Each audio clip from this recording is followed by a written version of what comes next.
네, 치매를 예방하는 방법 알려드리겠습니다.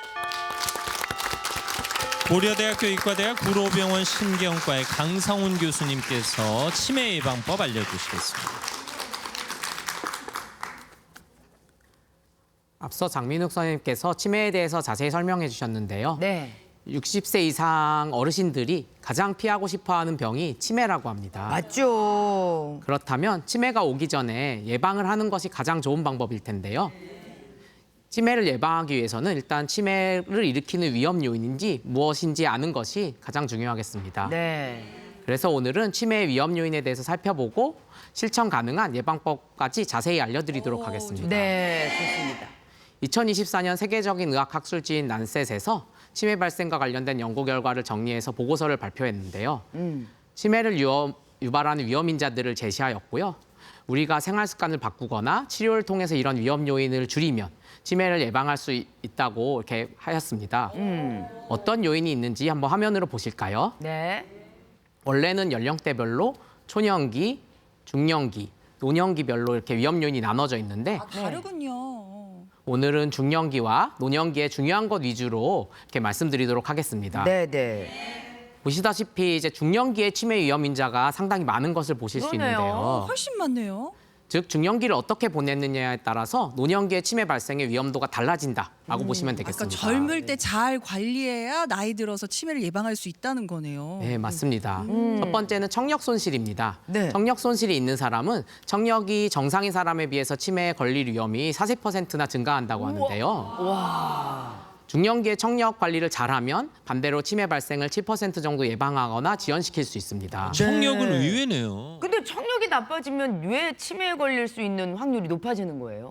우선 청력이 손실되게 되면은 네. 뇌로 전달되는 소리 자극이 줄어들게 되는데요. 그러면 청각 정보를 처리하는 축두엽의 부피가 감소하게 되는데 이 축두엽이라는 부분이 아까 이제 강의에서도 들으셨듯이 기억력과 언어 능력을 담당하기 때문에 축두엽이 부피가 감소되면은 기억력 저하, 언어 능력의 저하를 불러올 수 있습니다. 아. 또한 청력 소실 환자들은 대화가 어렵기 때문에 자연스럽게 사회적 활동을 기피하게 되고 이로 인해서 사회적 상호작 작용이 줄어들게 되는데요. 이건 역시 기억력 저하와 언어 기능 저하, 사고력 저하와 연결이 될 수 있습니다. 그래요. 또한 청력 저하가 심해질수록 치매 발생의 위험도가 비례해서 이렇게 올라가기 때문에 청력 저하가 이미 좀 있던 사람이라도 더 심해지지 않도록 관리하는 것이 상당히 중요하다라고 할 수 있습니다. 아니 그러면은 어르신들 중에 좀 잘 안 들리시는 분들은 이 보청기라고 해야 되나요? 보조기구 사용하면은 치매 예방에도 좀 효과가 있겠네요. 아, 네, 맞습니다. 그래요. 보청기를 활용하면은 실제 연구 결과에서도 치매 위험을 19%까지 낮춘다라고 이렇게 보고가 됐었고요. 오. 근데 어르신들이 근데 보청기 너무 불편하다 이렇게 네, 하시는 네. 분들이 많은데 불편하시더라도 치매 예방을 위해서는 보청기를 잘 사용하시는 것이 좋습니다. 그렇군요. 청력이 손실이 됐다고 해서 사회 활동이 줄어들면 안 된다. 뭐 이런 관점으로도 들립니다. 네. 다음은 콜레스테롤입니다. 나쁜 콜레스테롤로 알려진 LDL 콜레스테롤 수치가 증가하게 되면은 정상인에 비해서 치매에 걸릴 위험이 40%나 증가한다 하는데요. 나쁜 콜레스테롤이 뇌혈관을 막아서 뇌로 가는 혈류 공급량이 줄어들면 혈관성 치매가 발생하기 때문입니다. 그래서 이제 콜레스테롤 관리를 잘 하게 되면은 치매 발생을 7% 정도 예방하거나 지연시킬 수 있고요. 다음은 신체 활동인데 신체 활동이 부족한 사람은 그렇지 않은 사람에 비해서 치매에 걸릴 위험이 20%나 증가한다고 합니다. 되게 높네요. 오. 따라서 이제 유산소 운동을 포함한 규칙적인 신체 활동 자체가 이제 뇌에 이제 그 알츠하이머병을 유발하는 이제 단백질 찌꺼기인 베타 아밀로이드 조절에도 도움이 되고 네. 뇌 안의 염증도 줄여서 인지 기능을 유지시키는 데 도움이 된다고 합니다. 그래서 신체 활동을 이제 열심히 하게 되면은 치매 네. 발생을 2% 정도 예방하거나 이제 지연할 수 있다고 합니다. 아, 근데 솔직히 모든 병에 있어서 기승전 운동으로 끝나더라고요. 근데 네. 치매도 운동을 꼭 해줘야 되는 거군요. 그러니까 이 신체 활동이라는 게 비단 운동에 국한되는 것이 아니라 뭐 산책을 나간다든가 집에서 청소를 한다든가 모든 활동을 포함하는 움직이는 거죠. 거. 네, 맞습니다. 움직임이 상당히 중요해서 뒤에서도 언급드릴 텐데 가장 중요한 인자라고 보시면 됩니다. 그래요. 예. 다음은 당뇨와 고혈압, 비만입니다. 당뇨병 환자들은 그 인슐린 저항성 때문에 뇌에서 이제 포도당을 잘 활용하지 못하는데요. 이로 인해서 뇌에 염증이 증가하고 신경세포가 손상되면서 인지 기능이 떨어지고 치매에 걸릴 위험이 70% 정도 이렇게 올라가게 되는데요.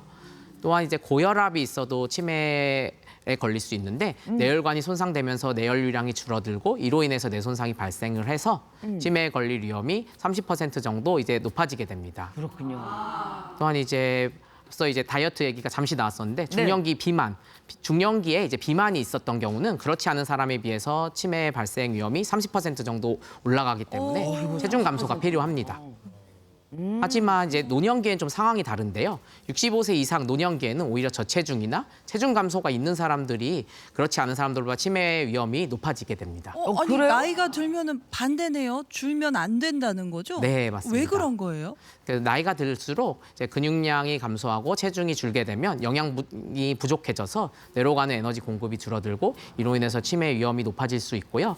이제 국내 연구에서도 50세 이상 성인 이제 1000여 명을 대상으로 조사를 했는데 네. 노년기에는 저체중이 있거나 체중이 감소되는 패턴을 보인 사람들에서 뇌에 이제 베타 아밀로이드가 많이 쌓여 있고 뇌 위축도 심하고 인지 저하도 속도도 빠른 걸로 좀 확인이 영양 공급을 되었습니다. 계속 충분히 해줘야 된다는 그러면 말씀. 장민욱 선생님은 젊으니까 살을 빼도 되지만 저는 나이가 있으니까 이제 살을 빼면 아니, 위험하다 몇 뭐 살 이런 차이 거. 나요? 아직 65세 안 됐어요. 아 65세. 그러니까 네. 저희 부모님 세대 같은 경우는 아우 엄마 다이어트 해야 돼, 아빠 다이어트 해야 돼 하면 안 되는 거고 체중은 유지하되 근육을 늘리라 이거군요. 근육량을. 네, 맞습니다. 그래서 사실 어르신들께서도 좀 잘 드셔라 오히려 얘기를 드리고 근데 그래요? 걱정되는 게 우리 어머니들 잘 드셔야 된대 하고 밥만 막 드시고 그래, 떡하고 밥하고 떡만 드시고 빵 드셔. 그건 안 돼요. 예, 네. 그건 안 돼요. 단백질, 근육. 단백질을 많이 드셔야 되겠네요. 네, 어쨌든 당뇨, 고혈압, 콜레스테롤 같은 질환은 약을 먹어서라도 관리를 하면 치매 위험을 낮출 수 있다는 얘기죠. 네, 맞습니다. 그래서 미리 발견을 해서 그 중년기 때부터 잘 관리를 하면 예. 노년기에 치매 위험이 낮아질 수 있습니다. 네. 노년기 위험 요인은 또 좀 다르군요. 네, 이제 65세 이상의 그 노년기 치매를 일으키는 위험 요인에 대해서 알아보겠습니다. 첫 번째는 사회적 고립인데요. 사회적으로 고립된 사람은 그렇지 않은 사람에 비해서 치매에 걸릴 위험이 60%나 높아지게 됩니다. 엄청 높네요. 그렇지. 사람을 자주 만나면서 뇌를 자극하게 되면 뇌의 신경망이 튼튼해지고 뇌가 이렇게 두꺼워지면서 커지게 됩니다. 네.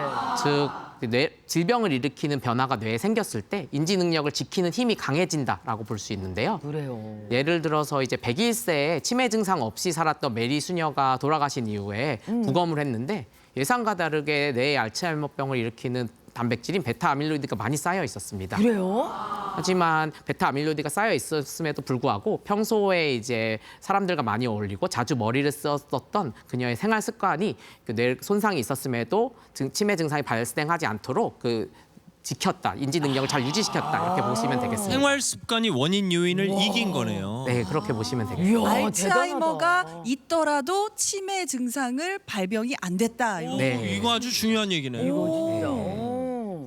이렇게 인지 활동 이걸 잘 하게 되면은 치매를 5% 예방하거나 지연시킬 수가 있습니다. 그렇군요. 마지막으로는 65세 이상 노년기에서 치매를 일으키는 위험 요인으로 대기오염인데요. 네. 대기오염에 노출이 될 경우 치매에 걸릴 위험이 10% 정도 증가된다고 합니다. 아니 근데 대기 오염이 치매에 영향을 미칠 거라는 생각은 저는 지금까지 한 번도 안 해봤는데 그러면은 대기 오염이 치매를 발병시킬 수 있는 요인 중에 큰 부분을 차지한다 이거가 되는 아니 거예요? 뭐 대기오염이 호흡기 질환을 유발한다. 뭐 이러면 그거는 이해가 가지만. 알겠어. 네. 근데 이게 왜 네, 치매랑 맞습니다. 연관이 이렇게 있을까요? 대기오염 특히 오늘도 사실 황사주의보가 오고 맞습니다. 공기가 맞아요. 좋지 않은데요. 어. 대기오염 중에 특히 미세먼지가 혈액에 들어가게 되면 혈관 건강이 나빠지게 되고 뇌로 가는 혈류가 줄어들어서 뇌 기능이 떨어져서 치매에 걸릴 위험도 높아지고요. 또 최근에 이제 미국에서 조사된 연구인데 네. 65세 이상 18,000여 명을 대상으로 조사했는데 대기오염에 많이 노출됐던 사람이 그렇지 않은 사람에 비해서 치매를 유발하는 단백질이 이제 베타 아밀로이드가 뇌에 더 많이 쌓여 있었다고 합니다. 따라서 특히 이제 미세먼지가 많은 날 KF 수치가 있는 마스크를 쓰고 외출하면은 치매를 예방할 수 있다라고 보시면 되겠습니다. 그렇군요. 진짜 그럼 이렇게 치매를 유발하는 요인들을 알았으니까 어떻게 하면 우리가 평소에 제대로 예방할 수 있는지도 알려주세요. 생활 습관이 무척 중요하네요. 네. 네, 그래서 평소에 어떻게 생활해야 예방할 수 있는지 구체적으로 하나씩 알려드리도록 하겠습니다. 먼저 이제 가장 중요한 것이 앞서도 언급드렸던 운동인데요. 유산소 운동을 살짝 숨찰 정도로 하는 것이 가장 좋습니다. 네. 산책을 나가서 좀 빠르게 걷거나 살짝 뛰다가 조금 힘들면은 다시 빠르게 걷고 이런 식으로 좀 진행을 하시는 게 좋고요. 근데 많은 어르신들이 이렇게 하면은 난 허리도 아프고 뭐 무릎도 아프고 해서 이렇게 잘 못 걷는다 이렇게 하시는 분들이 많으신데 사실 물에서 하는 운동이 이런 관절에도 좋고 치매에도 좋기 때문에 이런 분들께는 수영이나 아쿠아로빅을 추천드립니다. 또한 근력 운동으로는 어디서나 할 수 있는 의자에서 앉았다 일어나기나 발꿈치 들기 같은 하체 근력 운동이 좋고요. 네. 특히 뇌에 이제 베타 아밀로이드가 쌓여 있거나 앞서서 언급됐던 치매 위험 유전자를 가진 분들이 위험이 높은데요. 운동을 하게 되면은 치매 발생의 위험을 낮추는 효과도 그만큼 더 큽니다. 네. 따라서 하루라도 빨리 운동을 시작하길 바랍니다. 요즘 산책하기에 딱 좋은 날씨예요. 집에만 계시지 마시고 아침마당 끝나면 나가셔서 조금 걸으시면 어떨까요? 네. 오늘은 근데 마스크 쓰셔야 돼요. 마스크 쓰시고. 네. 이게 어쩔 수 없이 집에만 계시더라도 집 안에서도 신체 활동을 늘려라. 뭐 이런 취지도 해당합니다. 네. 다음은 식습관입니다. 소식을 하면 인지 건강에 도움이 된다고 알려져 있지만 이는 이제 중년까지만 해당합니다. 65세 이상 노년기에는 적게 먹고 체중이 감소하게 되면 오히려 치매 발생이 증가할 수 있어서 잘 드시는 것이 가장 잘 중요하고요. 먹기. 또 식사를 어떤 형태로 하면 좋냐고 이제 질문을 많이 주시는데 여러 명이 같이 오랜 시간을 가지고 대화를 하면서 꼭꼭 씹어서 드시는 게 가장 좋고요. 집에서 혼자 먹는 것보다 저기 동네 사람들 만나거나 경로당이라도 가거나 이렇게 좀 여러분이랑 같이 드시는 게 네, 좋겠네요. 혼밥이 별로 안 좋습니다. 혼밥은 좋구나. 절대 안 된다. 예. 어쩔 수 없이 혼자 먹게 되는 예. 경우는 텔레비전이라도 보면서 먹는 게 나을까요? 네, 뭔가 좀 그래도 생각도 하고 좀 오. 천천히 꼭꼭 네. 씹어서 이렇게 드시는 근데 게 좋습니다. 텔레비전 보면서 막 드시는 거 아니고 꼭꼭 씹으면서. 여유 있게 뭐 아침마당 보시면서 그래. 아유 오늘 김재훈이 유난히 잘생겼네. 네. 유난히 잘생기셨나요? 그렇게 가란 얘기입니다. 예, 네. 그냥 혼잣말이라도 하면서 좀 이렇게 소화할 수 있는 시간도 벌고 씹으면서. 예, 네. 네, 식단은 고기보다 오메가3가 풍부한데 등푸른 생선이 좋은데요. 오메가3는 뇌세포를 구성하는 성분이기 때문에 뇌 건강에 도움이 되고 또한 이제 올리브 오일이나 참기름, 들기름 같은 식물성 기름이 좋고요. 네. 통곡물이나 야채, 견과류를 많이 드시는 게 인지 건강에 도움이 된다고 합니다. 네. 그동안 여러 선생님들이 많이 강조하셨죠. 맞아요. 예, 그냥 예. 한식 먹을 때 통곡물밥 먹고 등푸른 생선 먹으면서 간식으로 견과류 챙기고 그러면은 치매 예방 된다. 그렇지. 그냥 김재원 아나운서 하는 대로. 그러면 맞아요. 들기름에 두부 부쳐 먹고 김 싸 먹고 네. 들기름에 나물 무치고 하면 되겠습니다. 다음으로는 인지 활동인데요. 헬스장에서 근력 운동을 하면 이제 근육이 이제 커지고 근력이 강해지는 것과 마찬가지로 뇌도 자극하는 인지 활동을 지속적으로 하면 뇌가 두꺼워지고 인지 기능이 향상되게 되는데요. 아니 뇌가 두꺼워진다고요? 네, 실제- 뇌에도 근육이 생기는 거예요? 그럼 뭐가? 네, 그렇다고 근육이 보시면 있어요? 되겠습니다. 그러니까 뇌가 근육은 아니지만 뇌의 부피가 이제 커져서 그 기능이 좋아진다라고 보시면 되겠는데요. 다만 그럼 뇌 활동이면 공부를 해라 뭐 이런 뜻인 거예요? 그래서 사실 많은 분들이 공부를 생각하면서 이거 따분하고 재미없는데 이렇게 하실 수 있는데 그러니까요. 예. 그 하고 싶었었던 취미 활동을 하는 것도 인지 활동에 들어갈 수 있습니다. 예를 들어서 이제 모여서 뭐 요리를 해보거나 노래를 배워본다든지 뭐 네. 꽃을 가꿔보거나 체조를 해본다던가 하는 것도 좋고요. 집에서 그냥 소리내서 신문을 읽어본다든지 특정 초성으로 시작하는 낱말을 적어볼 수도 있습니다. 조금 이걸 어렵게 해보려면은 예를 들어서 기역이랑 이응이 들어가는 초성이 낱말을 한번 생각해서 적어볼 수 있는데요. 기억, 기억, 이응. 이응. 과일. 가을. 맞습니다. 어. 뭐 기역, 가위 뭐 등등이 있을 수 있습니다. 또한 가위. 꾸준히 일기 쓰는 것도 좋고요. 네, 일기를 쓴다고 또 이렇게 장문하고 길게 적고 이런 걸로 스트레스를 받으실 수 있어서 네네. 꼭 그렇게 하실 필요는 없고 이거는 기억력 훈련이 목적이라 오늘 아침, 뭐 점심, 저녁에 뭘 했는지 하나씩 좀 떠올려 보면서 이렇게 한 줄씩 이렇게 적어보는 것이 도움이 된다라고 보시면 되겠습니다. 마지막으로는 이제 치매 조기 검진에 대해서 좀 중요성에 대해서 당부드리고 싶은데요. 치매의 70% 이상 원인이 알츠하이머병인데 이 병 자체가 건망증이나 기억력 저하 증상이 나타나기 전에 10년 전부터 베타 아밀로이드라는 단백질이 쌓여서 뇌를 서서히 손상시키고 있습니다. 네. 그래서 이제 초기에 증상이 되면 뇌 MRI나 아밀로이드를 확인할 수 있는 단층 촬영 등을 통해서 검진을 받을 수 있는데요. 이거를 하게 되면은 아무래도 내가 좀 안 좋다 이렇게 경각심도 가질 수 있고 나의 정말 지금 상태, 인지기능 상태도 정확히 알 수가 있어서 생활 습관을 개선하는데 좀 동기가 될 수 있어서 도움이 되고요. 그래요. 이를 통해서 치매의 진행도 늦춰볼 수 있기 때문에 꼭 의심 증상이 있을 때는 병원에 방문하는 것을 추천드립니다. 특히 앞서 말씀하신 위험 요인들을 중년부터 갖고 계셨던 분들은 예. 더 세심하게 관찰하셔야겠습니다. 네. 네. 자, 질문들도 오면서 또 티버 댓글창에 많은 이분 너무 웃겨요. 왜요? 가장 젊은 날님께서 다이어트 하지 말라는 이야기를 들으니 기분이 너무 좋네요. 네. 65세 이상이신가 보다. 밥빵 떡 대신 골고루 잘 챙겨 먹을게요 하셨고 해오기님은 지금 문제가 없다고 안주할 게 아니라 위험 요인을 피하는 게 중요하겠네요. 귀가 잘 안 들리기 시작했는데 보청기 알아봐야겠어요 하셨어요. 이거 중요해요, 중요해요. 자, 그리고 질문이 들어왔는데 어머니가 병원에서 초기 치매라고 진단을 받았습니다. 오늘 알려주신 생활 습관을 개선하면 정말 도움이 될까요? 이렇게 물어보셨어요. 네, 치매로 진단된 분들께도 도움이 됩니다. 생활 습관을 개선하게 되면 초기 환자가 중기로 이렇게 진행하는 속도를 늦춰줄 수가 있고요.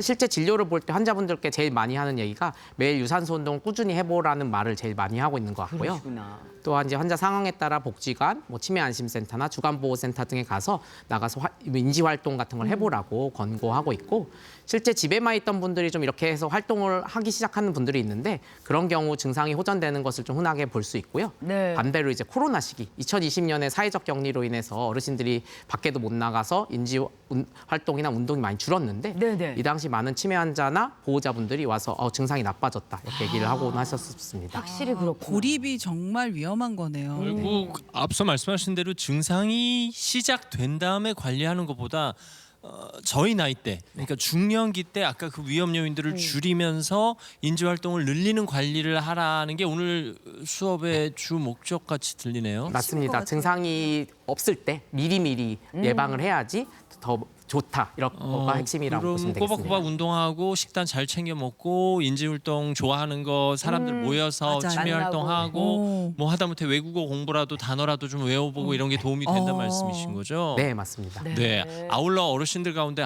나 아직 괜찮긴 한데 좀 가물가물 한다든가 좀 의심이 된다면 치매 안심센터를 가 보시면 그래도 많이 도움을 주시겠네요. 맞습니다. 네, 네. 자, 활동하셔야 됩니다. 맞아요. 그리고 그럼요. 움직이셔야 되고요. 직접 가서 알아보셔야 합니다. 예. 일단 주변에 있는 치매 안심센터부터 맞아요. 방문하시는 게 정말 전국에 다양하게 있습니다. 그럼요. 예, 알아보시고 빨리 가보시는 게 중요합니다. 걱정과 네. 두려움 빨리 없애셔야 됩니다. 네. 아유, 오늘 어떠셨어요? 처음 나오셔서 강의하셨는데.